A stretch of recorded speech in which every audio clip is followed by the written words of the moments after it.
قربانی کی ایک ظاہری صورت ہے اور ایک اس کا باطن. بظاہر تو ایک جانور کو اللہ کی راہ میں ذبح کرنا ہے اور اس کا خون بہانا ہے. اراقۃ الدم جس کو کہتے ہیں کہ خون بہا دینا، یہ قربانی. جب آپ نے اللہ کے نام پر ایک جانور کو مخصوص ایام میں مخصوص شرائط کے ساتھ ذبح کر دیا اور اس کا خون بہا دیا تو قربانی ہو گئی. جن لوگوں کی نظر صرف اس عمل پر ہے تو وہ کبھی کبھی وسوسوں کا شکار ہو جاتے ہیں اور کہتے ہیں جی یہ کیا عبادت ہوئی، ایک جانور کو پکڑا اور اس کا خون بہا دیا، اس میں عبادت کا کیا پہلو؟ تو اصل میں انہوں نے قربانی کے ظاہر کو دیکھا اور اس کے باطن پر انہوں نے نظر نہیں کی. قربانی کا جو باطن ہے اس کو بھی سامنے رکھنا پڑے گا، اور وہ یہی ہے کہ اس قربانی کے پیچھے ایک تقوی کی کیفیت ہے اور بندے کا اپنے رب سے تعلق ہے، بندگی کا جذبہ ہے. انسان جب یہ خون بہا رہا ہے تو یہ اللہ کے حکم سے یہ کام کر رہا ہے اور وہ اسی کام کو انجام دے رہا ہے ان شرائط کے ساتھ، ان تمام پابندیوں کے ساتھ جو اس کو بتائی گئی. اور اس میں نہ وہ اس کا مقصد گوشت ہے، نہ کاروبار ہے، نہ تجارت ہے، نہ کوئی بزنس نہیں ہے، نہ دکھاوا ہے، نہ دنیا میں کوئی اپنی عزت اور اپنی شان کو جتانا ہے. اس کا یہ مقصد نہیں ہے. اس کا مقصد صرف یہ ہے کہ میرے رب نے مجھے اس بات کا حکم دیا ہے، میرا دین مجھ سے چاہتا ہے کہ میں ایک جانور کو، ایک جاندار کو اللہ کی راہ میں بس قربان کر دوں. میرا دین مجھ سے چاہتا ہے. جس طرح کے دین بدنی عبادتوں کا تقاضا کرتا ہے، نماز ہے، روزہ ہے،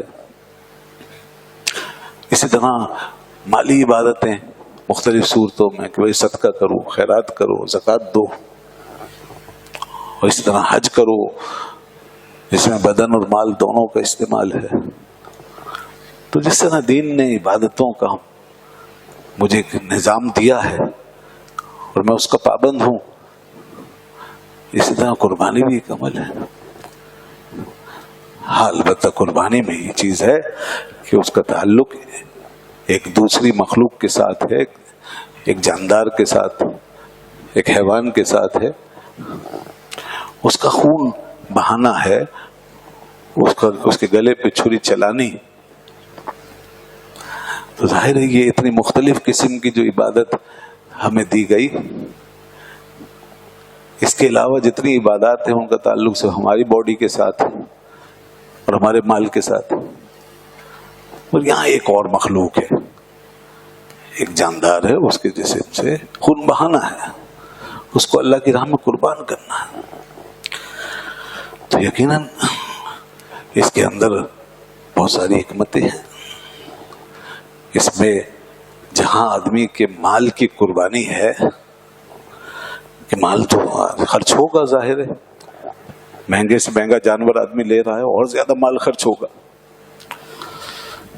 مگر یہاں پہ صرف مال خرچ کرنے کا مقصد نہیں ہے، یہاں بس وہ خون بہانا ہے ایک جاندار کا، ایک مخلوق کا، ایک جانور کا، اس کا خون بہانا. اور وہ بھی ایسے جاندار کا اور ایسے جانور کا خون بہانا ہے کہ جو فرمایا من بہیمۃ الانعام، پالتو قسم کے جانور جن سے انسان کو انس ہوتا ہے، انسان ان سے مانوس ہوتا ہے، ان جانوروں سے محبت کرتا ہے. جو بھی انسان جانوروں سے محبت کرتا ہے وہ ان جانوروں سے سب سے زیادہ کرے گا.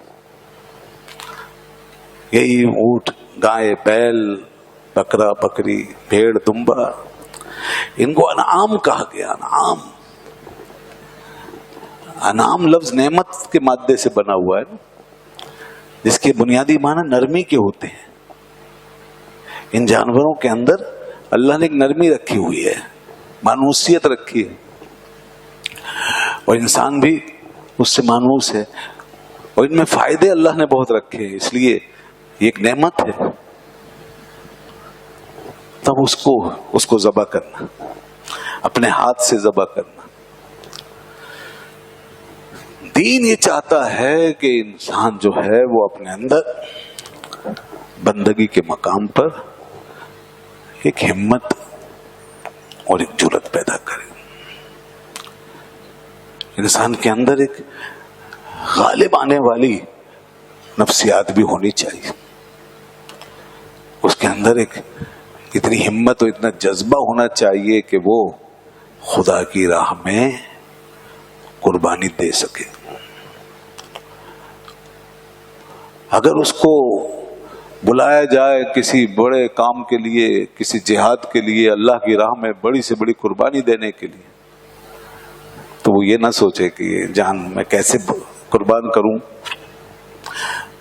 میں اپنے آپ کو کیسے قربان کرواؤں، اور میں کیوں اس کی راہ میں لڑوں. تو دین اس قسم کی بزدلی کو پسند نہیں کرتا.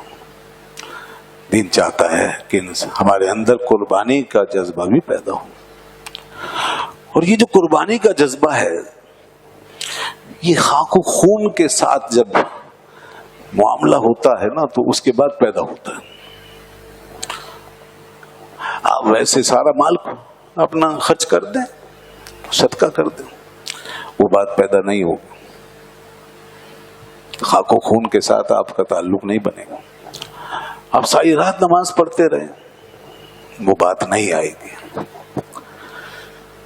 خاک و خون جب دیکھتا آدمی ایک جاندار کو ذبح کرتے اور جب چھری چلاتا اور خون بہاتا ہے اور ایک جان جا رہی ہوتی ہے اس کے سامنے، تو یہ معاملہ ہی کچھ اور ہے. اس سے یقیناً انسان کو ایک نیا ایکسپیرینس ہوتا ہے، ایک نیا تجربہ ہوتا ہے. تعلق باللہ کا، بندگی کا ایک نیا تجربہ وہ کروانا ہے. اور اس سے انسان کے اندر ایک جرأت اور ہمت پیدا ہوتی ہے. بہت سے لوگ ہیں جو اتنے اندر سے ڈرپوک ہوتے ہیں اور اتنے وہ کم ہمت ہوتے ہیں کہ وہ خون نہیں دیکھ سکتے. وہ چھری دیکھ کے ڈر جائیں گے، وہ جانور کو کٹتا ہوا دیکھ کے ڈر جائیں گے. کاٹنا تو دور کی بات، وہ کٹتا ہوا بھی نہیں دیکھ سکتے. خون دیکھا اور بے ہوش ہو گئے ہیں، خون دیکھا اور بے ہوش ہو گئے. مرغی بھی کاٹنی پڑ جائے اگر تو اس کی بھی ہمت نہیں، بے ہوش ہو جائیں گے. تو ایسا ہوتا ہے. تو ہمارے یہاں مسلمان کے اندر اس قسم کی کیفیت اگر ہو تو دین چاہتا ہے کہ یہ کیفیت بدلے. اور اگر نہیں بھی ہے ایسی کوئی حالت تو بھی دین کہتا ہے اس تجربے سے گزرو اور خاک و خون کے ساتھ اپنا ایک رابطہ پیدا کرو، تاکہ الگ سے ایک جرأت انسان میں پیدا ہو سکے، ہمت پیدا ہو سکے، اور وہ اللہ کے دین کے لیے کھڑا ہو سکے، اللہ کی بندگی کے لیے کھڑا ہو سکے. ہماری جو تاریخ ہے وہ تاریخ اسی طرح کی ہے. غریب ہے، سادہ ہے، رنگی ہے داستان حرم، نہایت اس کی حسین، ابتدا ہے اسماعیل. ایک قربانی وہ ہے جو ہمارے ہجری سال کے، اسلامی سال کے شروع میں لگی ہوئی ہے، اور دوسری وہ ہے جو اس کے آخر میں آ گئی ہے. اور سب جانتے ہیں کہ آج سے ہزاروں سال پہلے سیدنا حضرت ابراہیم خلیل اللہ علیہ الصلوۃ والسلام سے کس قسم کی قربانی کی ڈیمانڈ کی گئی، اور پھر انہوں نے کیا کچھ کر دکھایا جس پہ آج تک اللہ کی آیتیں ناز کر رہی ہیں، اور قرآن جس کو ایک مثال اور ماڈل کے طور پہ ہمارے سامنے پیش کر رہا ہے کہ دیکھو کس طرح خدا کی راہ میں اس کے حکم پر. اور ادھر تو بہت بڑی آزمائش تھی کہ اپنے ایسے بیٹے کو جو لخت جگر، قلب و جگر کا ٹکڑا، نور نظر، معصوم پیغمبر، من موہتا چہرہ حضرت اسماعیل ذبیح اللہ علیہ الصلوۃ والسلام، ایسا پیارا بیٹا، ایسا خوبصورت، ایسا بااخلاق، با کردار، اوبیڈینٹ، انتہائی فرما بردار، ساری دنیا کے بیٹے قربان کر دیں اس ایک بیٹے پہ تو بھی اس کی شان بلند ہے. اور پھر کہا گیا کہ اے ابراہیم اپنے اس بیٹے کو قربان کر دو، اور انہوں نے وہ کام کر دکھایا. قد صدقت رؤیا، فرمایا تم نے اپنا خواب سچ کر دکھایا. یہ ہے قربانی. اور پھر ہم پر یہ کرم فرمایا کہ ہمیں یہ حکم نہیں دیا. میں نے پہلے کہا تھا پچھلے جمعے میں کہ یہ جو قربانیاں ہیں یہ لوگوں کی حیثیتوں کے مطابق، آزمائشیں جس کو کہا تھا ہم نے کہ آزمائشیں ہیں لوگوں کی حیثیتوں کے مطابق. ہم جیسے کمزور لوگوں کے لیے یہی رکھا گیا. تو یہ چیز جو ہے وہ اب سنت بنا دی گئی اور شرعیت کا ایک گویا کہ حکم اس کو بنا دیا گیا کہ اب جو ہے ہماری حیثیت کے مطابق جانور لائیں اور ذبح کریں. اگر بیٹوں کی قربانی دینی پڑتی تو ہمارا کیا حال ہوتا، مگر اللہ نے وہ چیز ہمیں اس طور پہ دی کہ اپنے جانوروں کو قربان کر دو. اور وہ جانور جیسے میں نے بتایا کہ ایسے جو گھر میں رہتے ہیں، ہم مانوس ہوتے ہیں تو وہ ہماری فیملی ممبر کی طرح ہو جاتے ہیں. تو باہر کا جانور اگر اس کو کوئی مار دے، کاٹ پیٹ دے تو انسان کو اتنا اس کا دکھ نہیں ہوتا جتنا ایسے پلے ہوئے جانور کا جو ہماری طرح کھاتے پیتے ہیں، ہمارے ساتھ رہتے ہیں.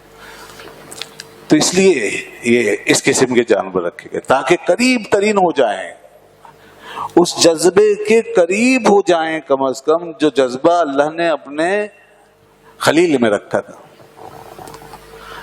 کہ جس جذبے کے تحت انہوں نے اپنے بیٹے کو قربان کرنے کے لیے چھری پھیر دی اور اللہ کا حکم پورا کیا، تو اس جذبے کے قریب ہو جائیں کہ ہم جانور ذبح کر رہے ہیں، ہم اپنے اندر یہ جرأت اور ہمت پیدا کر رہے ہیں کہ خدا کی راہ میں ہم ہر حکم کے لیے تیار ہیں. اللہ پاک اگر ہمیں حکم دے تو ہم اپنی جانیں بھی لوٹا دیں. اور بہرحال انسان کو جان تو دینی ہی ہے نا. اگر ایسے نہیں دینی جہاد میں لڑ کے دشمن سے ٹکرا کر، اگر ایسے نہیں بھی دینی تو بستر پہ دینی ہے، دینی تو ہے، یہ جان جانی ہے.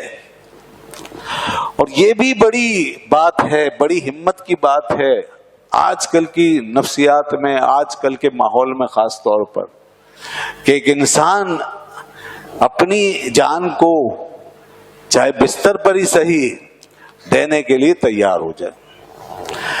ہم اس کے لیے بھی تیار نہیں ہے نا. ہم تو مرنا ہی نہیں چاہتے، ہم تو موت سے ڈرتے ہیں، موت کے لفظ سے، موت کی بات سے گھبراتے ہیں. نہیں نہیں بابا، موت نہیں، مرنا ہے. اور جیسے ہی جناب وقت قریب آنے لگتا ہے، آدمی کچھ کوئی جھٹکا وٹکا لگتا ہے تو زیادہ پریشان ہو جاتا ہے کہ کیا وقت آ گیا. تو یہ بھی ایک ہے تربیت کا حصہ کہ جان تو دینی ہے، وہ جائے گی. لیکن دین کیا چاہتا ہے؟ دین یہ چاہتا ہے کہ اگر تمہیں جہاد کا موقع نہیں بھی ملتا، تم مجاہدوں کی طرح جا کے نہیں بھی لڑ پاتے، اگر تم ویسے غازی اور ویسے مجاہد نہیں بھی بن سکے، تو کم از کم اپنے دین پہ کھڑے ہو کے اتنی ہمت تو پیدا کرو کہ جو جان دینی ہے وہ اس شان سے دو کہ اللہ کے لیے جا رہا ہوں، بس خدا کے پاس جانا ہے، خدا کی بارگاہ میں جانا ہے، اپنے رب سے ملنا ہے، اور وہاں کا جو معاملہ ہے اس کو سامنے رکھ کر جان دو. جس کو بار بار قرآن نے فرمایا کہ ایک دن تم میرے پاس آؤ گے. تو یہ جو تصور ہے کم از کم یہ پیدا ہو جائے گا قربانی سے ایک جانور کی جب جان لیں گے تو اپنی جان دینے کا خیال آ جائے گا. جان جانے کا خیال نہیں ہونا چاہیے، جان دینے کا خیال ہونا چاہیے. جان کے جانے کا جو خیال ہوتا ہے وہ خوف ہوتا ہے، وہ پھر نفسیاتی پرابلم ہے، وہ خوف ہے، اس کے اندر پھر بڑے مسائل پریشانی ہے. اور جان دینے کا خیال یہ ہے کہ مالک تیری مرضی سے زندہ ہے، جب تک تو نے جان دی ہے، جب تک رکھا ہے، اور جب تیرا بلاوا آئے گا تیار. یہ جان دینے کا خیال ہے. تو جان دینے کا خیال جو ہے، یہ تصور اگر پیدا ہو گیا تو بھی ہماری تربیت کا ایک حصہ مکمل ہو گیا. اور یہ تصور قربانی سے آتا ہے.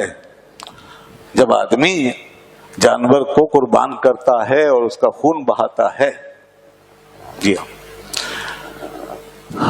اب حالانکہ ایسی بات ہے کہ اس کے ہوتے ہوئے اتنے بڑے علاج کے لیے، یہ بہت بڑا علاج ہے، جس کے اندر جان دینے کا خیال ہے، جو تیار ہے کہ یا اللہ میں تیار ہوں، جب تو بلائے گا میں حاضر ہونے کے لیے تیار ہوں. اس سے زیادہ نفسیاتی طور پہ مضبوط آدمی کوئی ہو ہی نہیں سکتا. اس کے لیے سائیکولوجیکل پرابلمز نہیں ہیں زیادہ. سائیکولوجیکل پرابلمز ان کے لیے ہیں کہ جو ڈر بک ڈر رہے ہیں کہ بھائی مرنا ہے مرنا ہے.